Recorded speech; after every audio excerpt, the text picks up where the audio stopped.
Donc, aujourd'hui, en fait, la capsule concerne l'expression gringo. Donc, on a souvent entendu parler de ça, souvent dans la culture populaire, donc on le voit dans les films. Donc, et c'est toujours situé envers une certaine prédisposition pour les personnes qui sont étrangères. Donc, ça est devenu folklorique, on le voit dans des jeux, on le voit dans des films. Donc, c'était de savoir justement d'où ça venait, parce que est-ce que c'est quelque chose qui est forcément récent?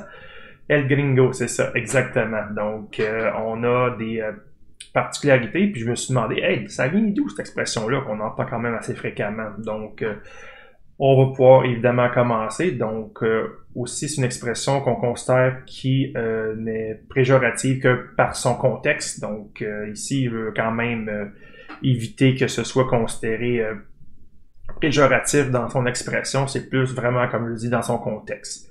Donc, il y a des contextes qui le sont et d'autres qui le sont pas. Donc, c'est vraiment pour au moins clarifier tout de suite la situation. Donc, tout d'abord, on va y aller en fait avec l'origine la plus probable historiquement. Parce que là, on s'en appelle ça avoir des faits et non pas le folklore. Donc, on se retrouve ici à finalement avoir une apparition dans un dictionnaire espagnol en 1787 qui est le Diccionario Castellano con las voces de ciencias y artes. Donc, on se retrouve justement à avoir une origine documentée. Donc, qu'est-ce que ça veut dire en fait? C'est que, tout simplement, on se retrouve dans une situation que c'est un mot dérivé du grec, qui veut dire griego.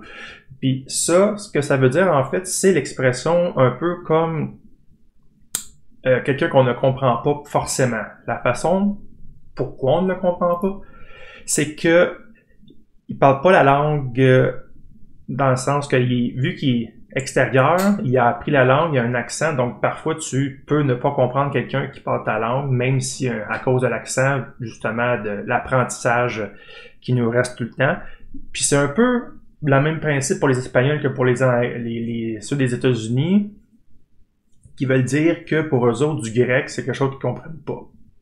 Donc, c'est vraiment, ça vient du fait de ne pas comprendre quelqu'un. Donc, et à la base, c'est parce que c'était à Castille principalement, à Madrid, où est-ce que c'était utilisé dans ces années-là. Et c'était pour indiquer justement de quelqu'un qui avait appris l'espagnol, mais vu qu'il y avait un accent, il n'était pas compris. Donc, ça, c'était justement l'expression dérivée de griego, donc pour gringo.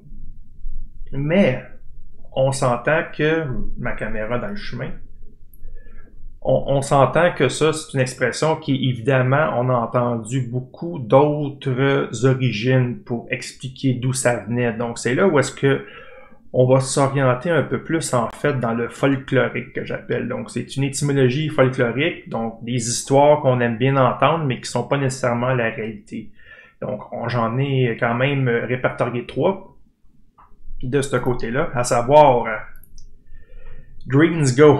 Donc, effectivement, ce n'est pas pour les Power Rangers, mais on se retrouve à avoir une situation où est-ce que comment je pourrais dire ça? C'était, en fait, pour désigner surtout une période qu'on a connue comme la guerre des États-Unis et du Mexique, donc de 1846 à 48. Je me trompe que cette expression, en fait, serait que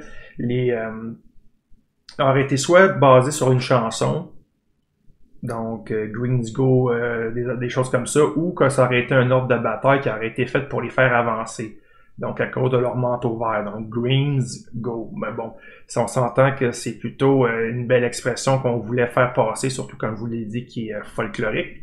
Une autre, dans ce type-là, Greens Go Home. Donc dans le même contexte, nous aurions eu en fait des gens qui, voyant les troupes des États-Unis déferler dans leur village, ville et tout, ils leur diraient, à cause de leur manteau vert, encore une fois, Greens Go Home, on veut pas vous voir. Donc, bref, ça reste encore une idée qui a été envoyée comme ça par rapport encore au même contexte. Et encore une fois, une troisième expression a eu une origine folklorique par rapport à cette guerre-là.